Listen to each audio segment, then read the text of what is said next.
Hey there, kiddos. How you doing tonight? I hope you're well. I hope you're great. I'm sure you are, but I hope you remember that you're great, because you are. All right.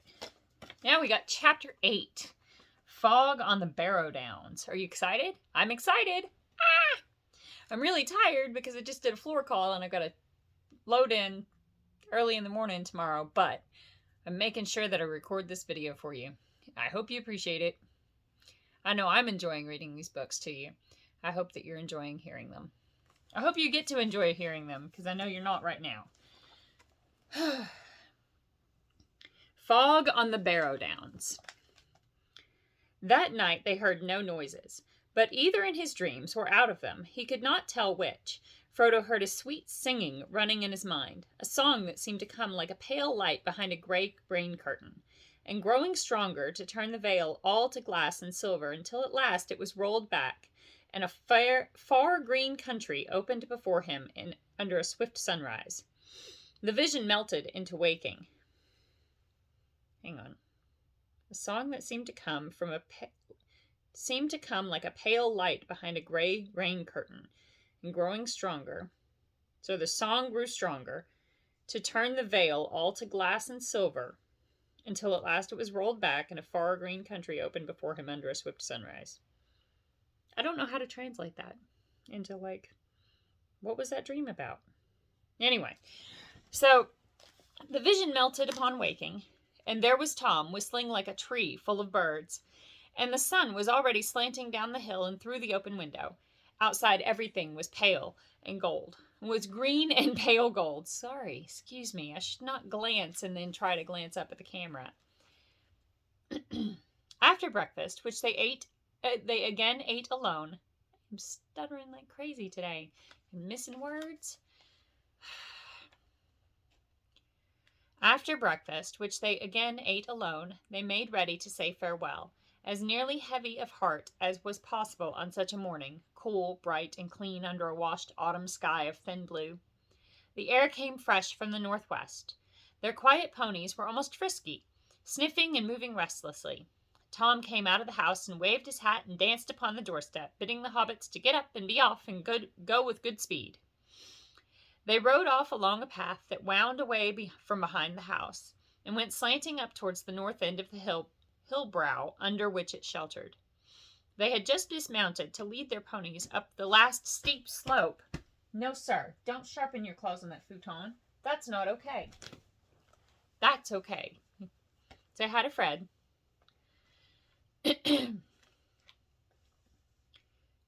They had just dismounted to lead their ponies up the last steep slope when suddenly Frodo stopped.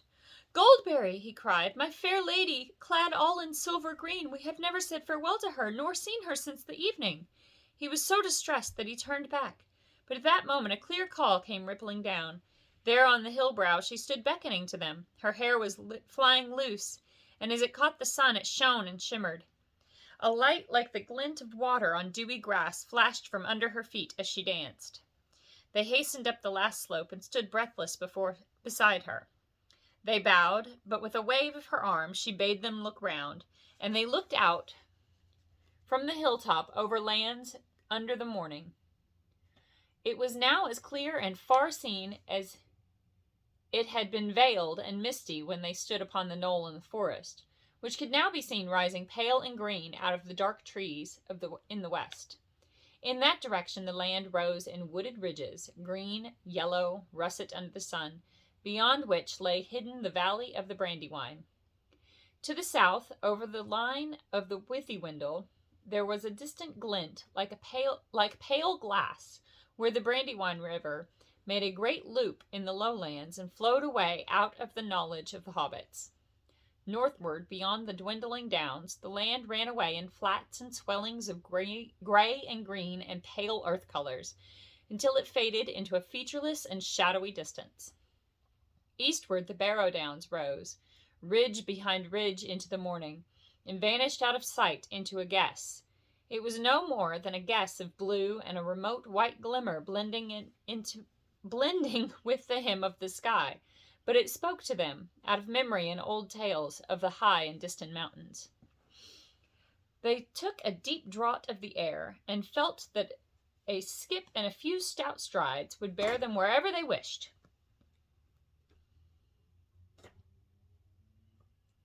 It seemed faint-hearted to go jogging aside over the crumpled skirts of the downs toward the road, when they should be leaping, as lusty as Tom, over the stepping stones of the hills straight towards the mountains. Goldberry spoke to them and recalled their eyes and thoughts. "Speed now, fair guests," she said, "and hold to your purpose. North with the wind in the left eye, and a blessing on your footsteps. Make haste while the sun shines." And to Frodo she said, "Farewell, elf friend. It was a merry meeting." But Frodo found no words to answer. He bowed low and mounted his pony, and followed by his friends, jogged slowly down the gentle slope behind the hill. Tom Bombadil's house and the valley and the forest were lost to view.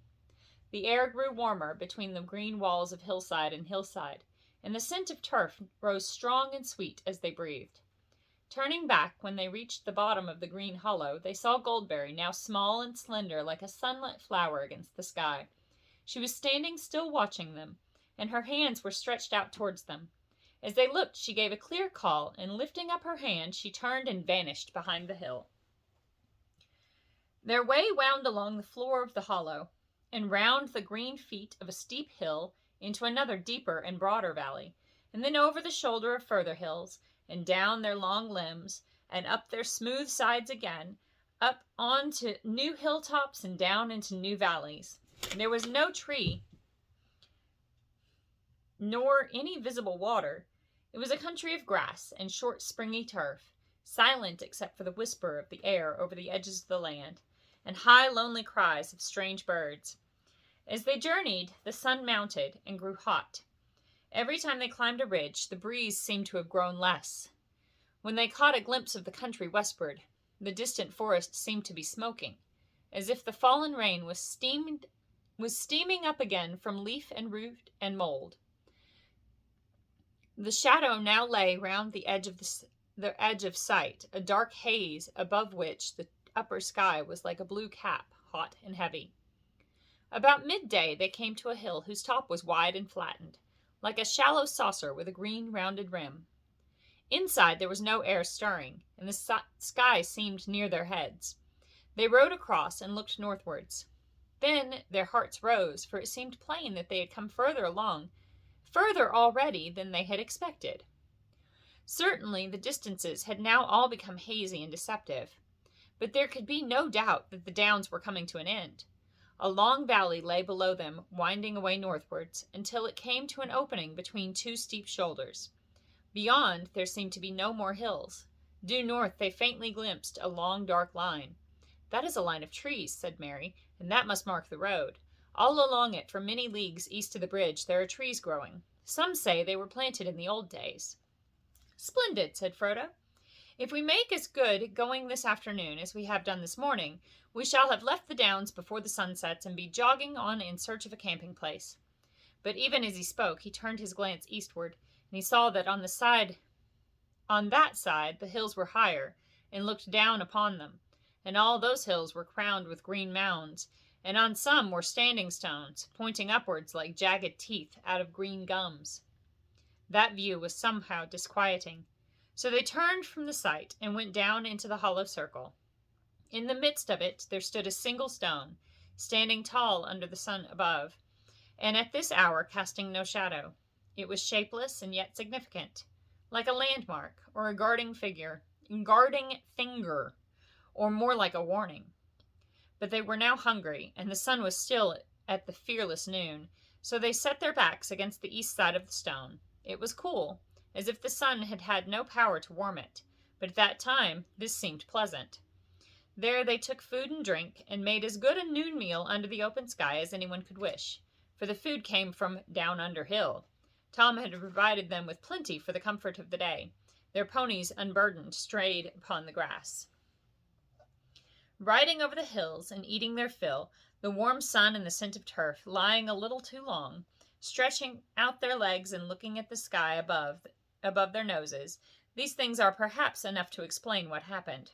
However that may be, they woke suddenly and uncomfortably from a sleep they had never meant to take.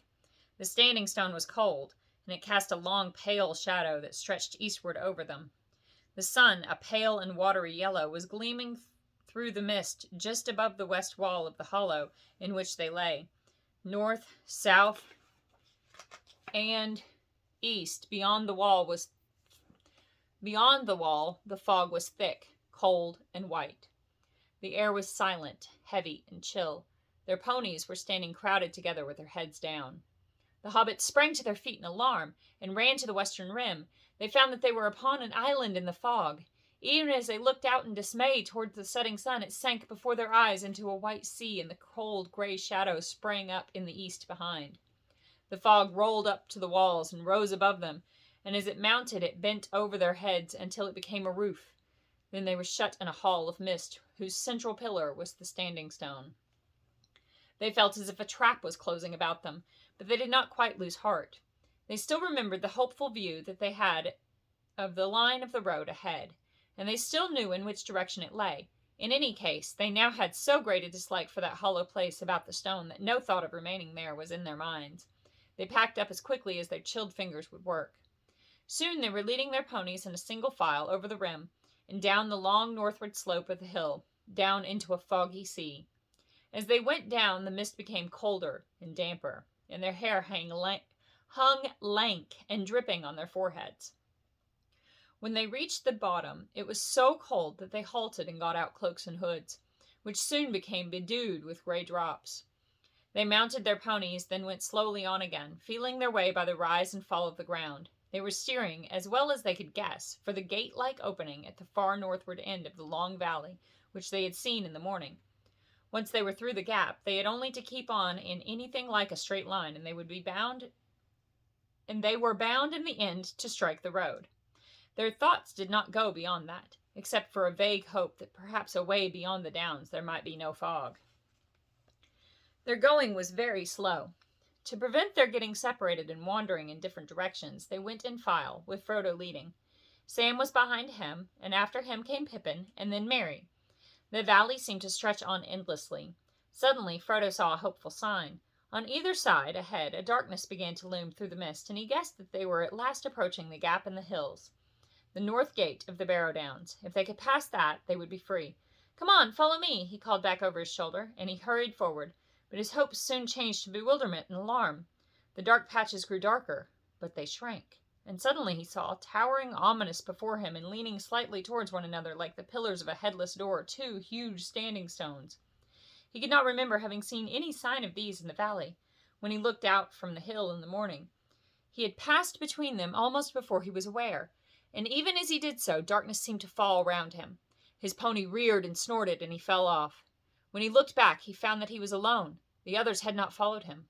"Sam!" he called. "Pippin! Merry! Come along! Why don't you keep up?" There was no answer. Fear took him, and he ran back past the stones, shouting wildly, "Sam! Sam! Merry! Pippin!" The pony bolted into the mist and vanished. From some way off, or so it seemed, he thought he heard a cry. "Hoy, Frodo! Hoy!" It was away eastward, on his left, as he stood under the great stones, staring and straining into the gloom. He plunged off in the direction of the call and found himself going steeply uphill. As he struggled on, he called again and kept on calling more and more frantically, but he heard no answer for some time. Then it seemed faint and far ahead and high above him. "Frodo, hoy!"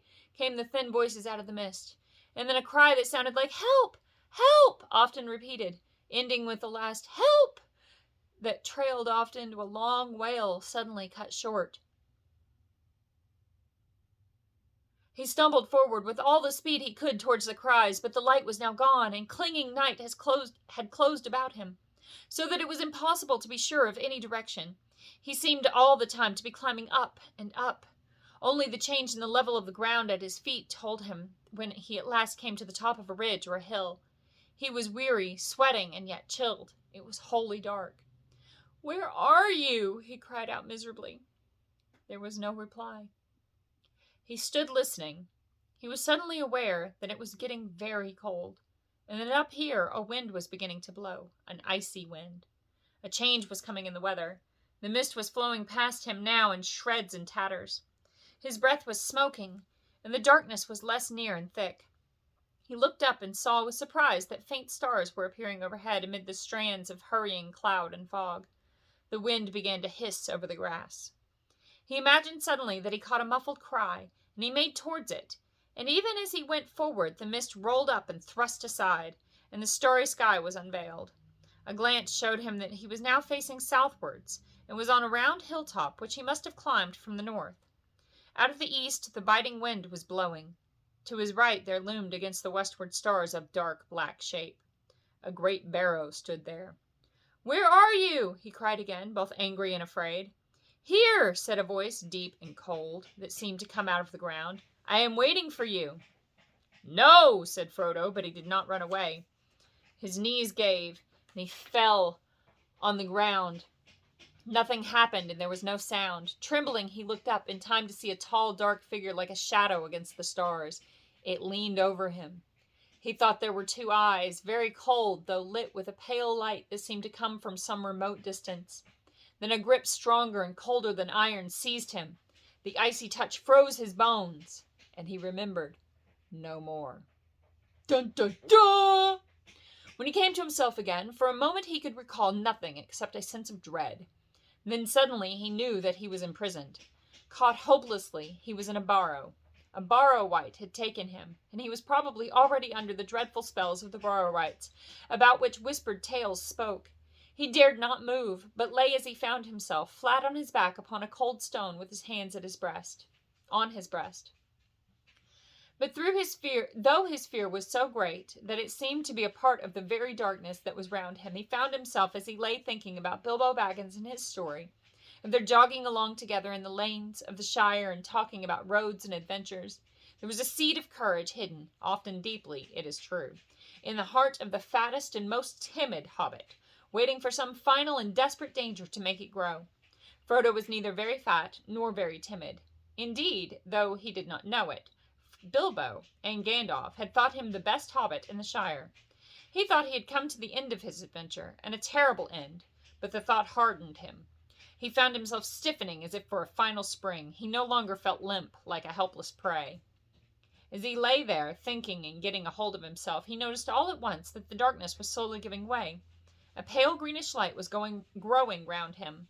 It did not at first show him what kind of a place he was in, for the light seemed to be coming out of himself, and from the floor beside him, and had not yet reached the roof or the wall. He turned, and there in the cold glow he saw lying beside him Sam, Pippin, and Merry. They were on their backs, and their faces looked deathly pale, and they were clad in white. About them lay many treasures, of gold maybe, though in that light they looked cold and unlovely. On their heads were circlets, gold chains were about their waists, and on their fingers were many rings. Swords lay by their sides, and shields were at their feet, but across their 3 necks lay one long naked sword. Suddenly a song began, a cold murmur, rising and falling. The voice seemed far away and immeasurably dreary, sometimes high in the air and thin, sometimes like a low moan from the ground. Out of the formless stream of sad but horrible sounds, strings of words would now and again shape themselves, grim, hard, cold words, heartless and miserable. The night was railing against the morning of which it was bereaved, and the cold was cursing the warmth for which it hungered. Frodo was chilled to the marrow. After a while the song became clearer, and with dread in his heart he perceived that it had changed into an incantation. Cold be hand and heart and bone, and sleep be... Dagnabbit, let me start over that. I apologize. Cold be hand and heart and bone, and cold be sleep under stone, never more to wake on stony bed, never till the sun fails and the moon is dead. In the black wind the stars shall die, and still on gold here let them lie, till the Dark Lord lifts his hand over dead sea and withered land. He heard behind his head a creaking and scraping sound. Raising himself on one arm, he looked, and saw now in the pale light that they were in a kind of passage, which behind them turned a corner. Round the corner a long arm was groping, walking on its fingers towards Sam, who was lying nearest, and towards the hilt of the sword that lay upon him. At first Frodo felt as if he had indeed been turned into stone by the incantation. Then a wild thought of escape came to him. He wondered if he put on the ring, whether the Barrow-wight would miss him, and he might find some way out. He thought of himself running free over the grass, grieving for Mary and Sam and Pippin, but free and alive himself. Gandalf would admit that there had been nothing else he could do. But the courage that had been awakened in him was now too strong. He could not leave his friends so easily. He wavered, groping in his pocket, and then fought with himself again, and as he did so the arm crept nearer. Suddenly resolve hardened in him, and he seized a short sword that lay beside him, and kneeling he stooped low over the bodies of his companions. With what strength he had, he hewed at the crawling arm near the wrist, and the hand broke off, but at the same moment the sword splintered up to the hilt. There was a shriek, and the light vanished. In the dark there was a snarling noise. Frodo fell forward over Merry, and Merry's face felt cold. All at once, back into his mind, from which it had disappeared with their first coming of the fog, came the memory of the house down under the hill and Tom singing. He remembered the rhyme that Tom had taught them. In a small, desperate voice he began, "Ho, Tom Bombadill!" And with that name his voice seemed to grow strong. It had a full and lively sound, and the dark chamber echoed as if to drum and trumpet. "Ho, Tom Bombadill, Tom Bombadillo, by water, wood, and hill, by the reed and willow, by fire, sun, and moon, hearken now and hear us. Come, Tom Bombadill, for our need is near us." There was a sudden deep silence in which Frodo could hear his heart beating. After a long, slow moment he heard plain, but far away, as if it was coming down through the ground or through thick walls, an answering voice singing. "Old Tom Bombadill is a merry fellow, bright blue his jacket is, and his boots are yellow. None has ever caught him yet, for Tom he is the master. His songs are stronger songs, and his feet are faster." There was a loud rumbling sound, as if stones rolling and falling, and suddenly light streamed in, real light, the plain light of day. A low, door-like opening appeared at the end of the chamber beyond Frodo's feet, and there was Tom's head, hat, feather, and all, framed against the light of the sun, rising red behind him. The light fell upon the floor and upon the faces of the three hobbits lying beside Frodo. They did not stir, but the sickly hue had left them. They looked now as if they were only very deeply asleep. Tom stooped, removed his hat, and came into the dark chamber, singing, "Get out, you old wight, vanish in the sunlight, shrivel like the cold mist, like the winds go wailing. Out into the barren lands, far beyond the mountains. Come never here again, leave your barrow empty. Lost and forgotten be, darker than the darkness, where gates stand forever shut till the world is mended." That didn't really rhyme, but, it's in stanzas, so, I don't know. At these words, there was a cry, and a part of the inner end of the chamber fell in with a crash. Then there was a low, trailing shriek, fading away into an unguessable distance. And after that, silence. "Come, friend Frodo," said Tom, "let us get out onto clean grass. You must help me bear them." Together they carried out Merry, Pippin, and Sam. As Frodo left the barrow for the last time, he thought he saw a severed hand, wriggling still, like a wounded spider, in a heap of fallen earth. Tom went back in again, and there was the sound of much thumping and stamping. When he came out, he was bearing in his arms a great load of treasure, things of gold, silver, copper, and bronze, many beads and chains and jeweled ornaments. He climbed the green barrow and laid them all on top in the sunshine. There he stood with his hat in his hand and the wind in his hair, and looked down upon the three hobbits that had been laid on their backs upon the grass in the west side of the mound. Raising his right hand, he said in a clear and commanding voice, "Wake now, merry lads, wake and hear me calling. Warm now be heart and limb, the cold stone is fallen. Dark door is standing wide, dead hand is broken. Night under night is flown, and the gate is open." To Frodo's great joy, the hobbits stirred, stretching their arms, rubbing their eyes, and then suddenly sprang up. They looked about in amazement, first at Frodo, and then at Tom, standing large as life on the barrow top above them, and then at themselves in their thin white rags, crowned and belted with pale gold and jingling with trinkets. "What in the name of wonder?" began Merry, feeling the golden circlet that had slipped over one eye. Then he stopped, and a shadow came over his face, and he closed his eyes. "Of course, I remember," he said. "The men of Carn Dûm." Carn Dum came on us in the night, and we were worsted. Ah, the spear in my heart, he clutched at his breast. No, no, he said, opening his eyes. What am I saying? I have been dreaming. Where did you get to, Frodo? I thought that I was lost, said Frodo, but I don't want to speak of it. Let us think of what we are to do now. Let us go on. Dressed up like this, sir? Said Sam. Where are my clothes? He flung his circlet, belt, and rings into the grass and looked round helplessly, as if he expected to find his cloak, jacket, and breeches, and other hobbit garments lying somewhere to hand. You won't find your clothes again, said Tom, bounding down from the mound and laughing as he danced around them in the sunlight. One would have thought that nothing dangerous or dreadful had happened, and indeed the horror faded out of their hearts as they looked at him and saw the merry glint in his eyes. What do you mean? Asked Pippin, looking at him half puzzled and half amused. Why not? But Tom shook his head, saying, You've found yourselves again, out of the deep water. Clothes are but little loss, if you escape from drowning. Be glad, my merry friends, and let the warm sunlight heat now heart and limb. Cast off these cold rags, run naked on the grass, while Tom goes a-hunting. He sprang away downhill, whistling and calling. Looking down after him, Frodo saw him running away southwards along the green hollow between their hill and the next, still whistling and crying. Hey now, come hoy now, whither do you wander? Up, down, near or far? Here, there, or yonder? Sharp ears, wise nose, swish tail, and bumpkin. White socks, my little lad, and a old fatty lumpkin.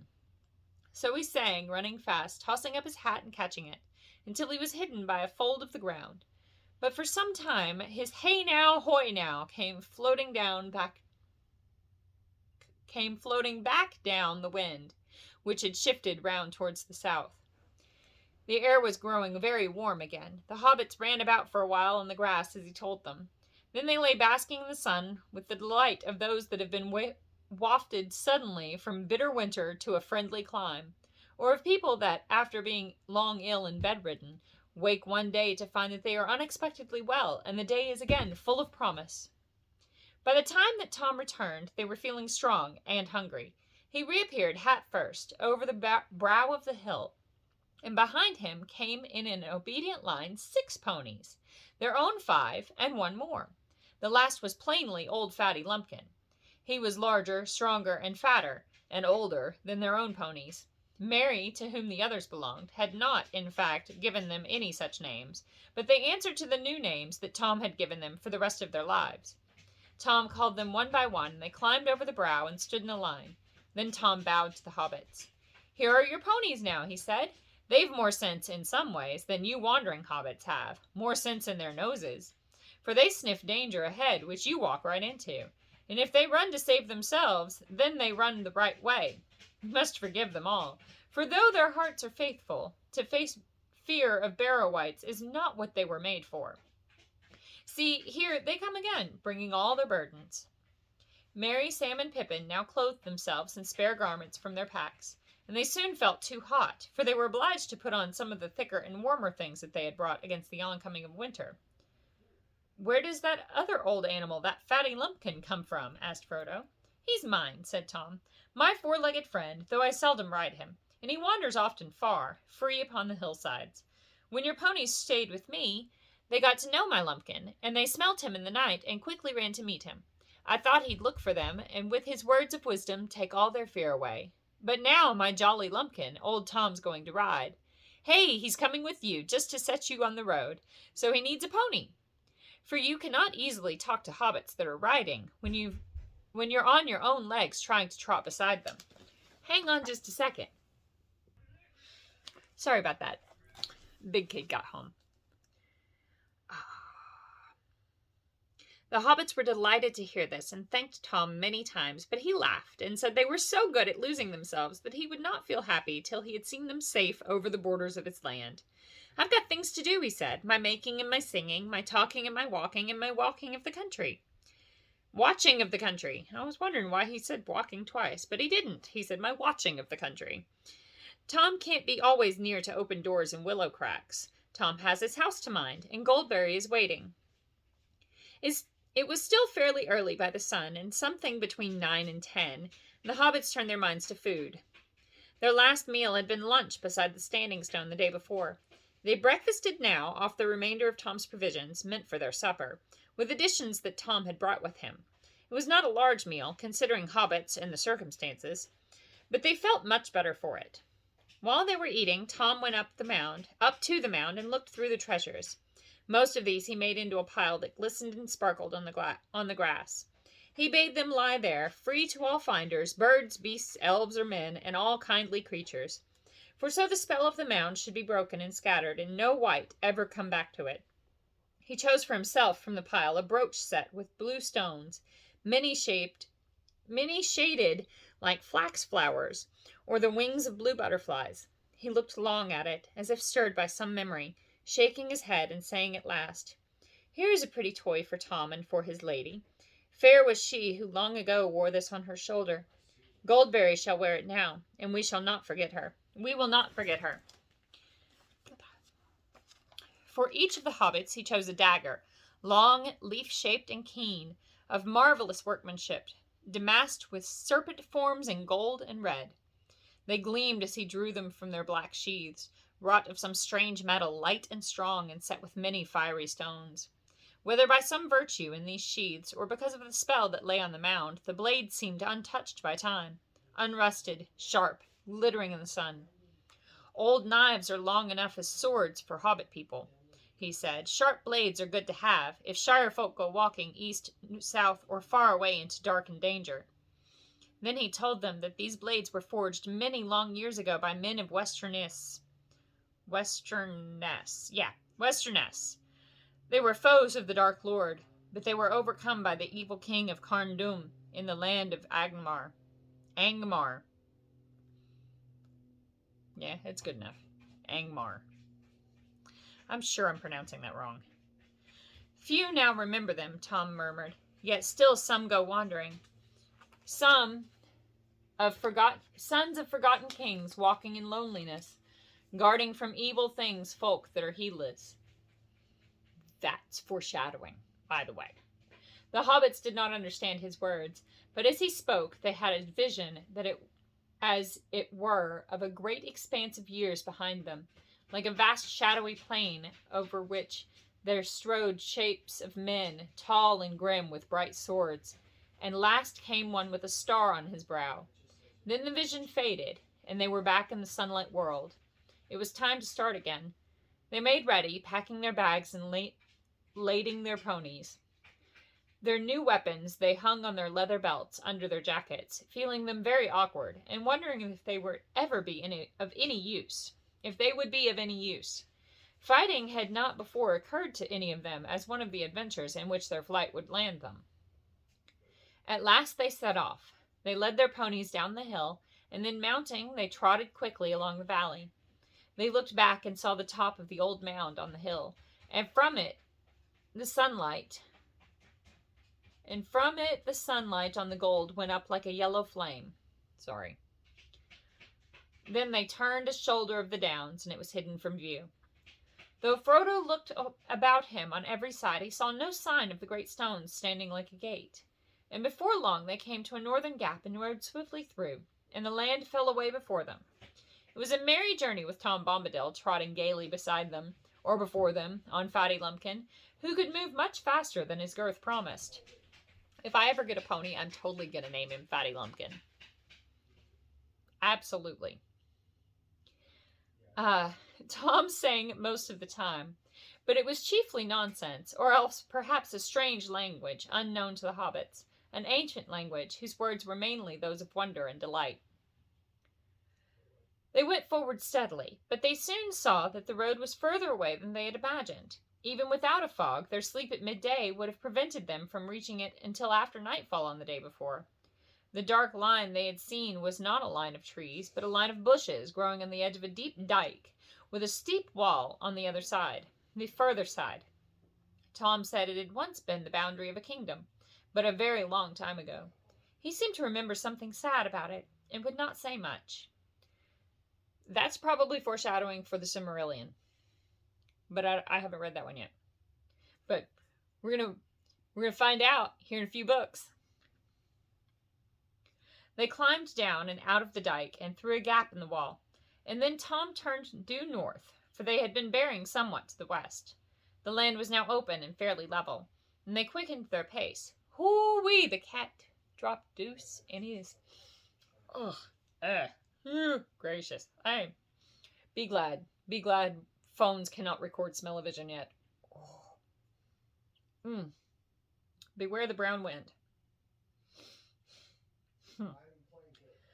The land was now open and fairly level, and they quickened their pace, but the sun was already sinking low when at last they saw a line of tall trees ahead, and they knew that they had come back to the road after many unexpected adventures.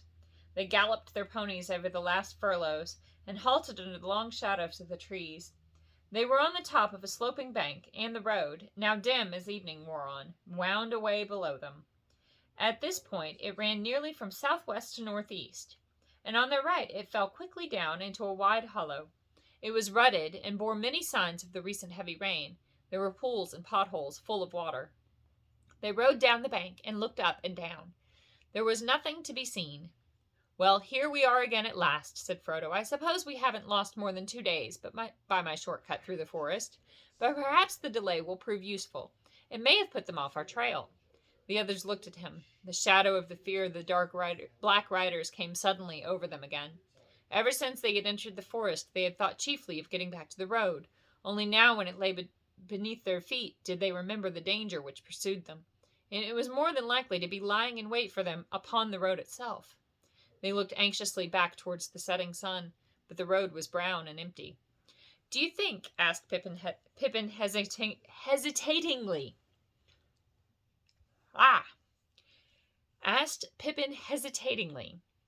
"Do you think we may be pursued tonight?"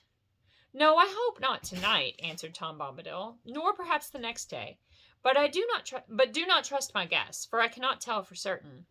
Out east my knowledge fails. Tom is not master of riders from the black land far beyond his country." All the same, the hobbits wished that he was coming with them. They felt as that he would know how to deal with the black riders, if anyone did. They would soon now be going forward into lands wholly strange to them, and beyond all but the most vague and distant legends of the Shire. And in the gathering twilight they longed for home. A deep loneliness and sense of loss was on them. They stood silent, reluctant to make the final parting, and only slowly became aware that Tom was wishing them farewell, and telling them to have good heart and to ride on till dark without halting. "Tom will give you good advice till this day is over, and after that your own luck must go with you and guide you. 4 miles along the road you'll come upon a village, Bree under Bree Hill, with doors looking westward. There you'll find an old inn that is called the Prancing Pony. Barlaam Butterbur is the worthy keeper. There you can stay the night, and afterwards the morning will speed you upon your way. Be bold, but wary. Keep up your merry hearts, and ride to meet your fortune." They begged him to come at least as far as the inn and drink once more with them, but he laughed and refused, saying, "Tom's country ends here. He will not pass the borders. Tom has his house to mind, and Goldberry is waiting." Then he turned and tossed up his hat, leaped onto Lumpkin's back, and rode up over the bank and away, singing into the dusk. The hobbits climbed up and watched him until he was out of sight. "I am sorry to take leave of Master Bombadill," said Sam. "He's a caution, and no mistake. I reckon we may go a good deal further and see naught better, nor queerer. But I won't deny I'll be glad to see this prancing pony he spoke of. I hope it'll be like the Green Dragon away back home. What sort of folk are they in the breed?" "There are hobbits in Bree," said Mary, "as well as big folk. I dare say it will be homelike enough. The Pony is a good inn, by all accounts. My people ride out there now and again." "It may be all we could wish," said Frodo, "but it is outside the Shire all the same. Don't make yourselves too much at home. Please remember, all of you, that the name of Baggins must not be mentioned. I am Mr. Underhill, if any name must be given." They now mounted their ponies and rode off silently into the evening. Darkness came down quickly as they plodded slowly downhill and up again, until at last they saw lights twinkling some distance ahead. Before them rose Bree Hill, barring the way, a dark mass against misty stars, and under its western flank nestled a large village. Towards it they now hurried, desiring only to find a fire and a door between them and the night. And that's the end of the chapter. And the next one is At the Sign of the Prancing Pony. And we're about to meet somebody very, very important. If I recall the story correctly, and I believe I do. I love you. I hope you have a wonderful day tomorrow. And that everything that you could possibly want to have happen does happen. And I hope I get to see you soon. And I can't wait to hug you again. And I love you so, so much.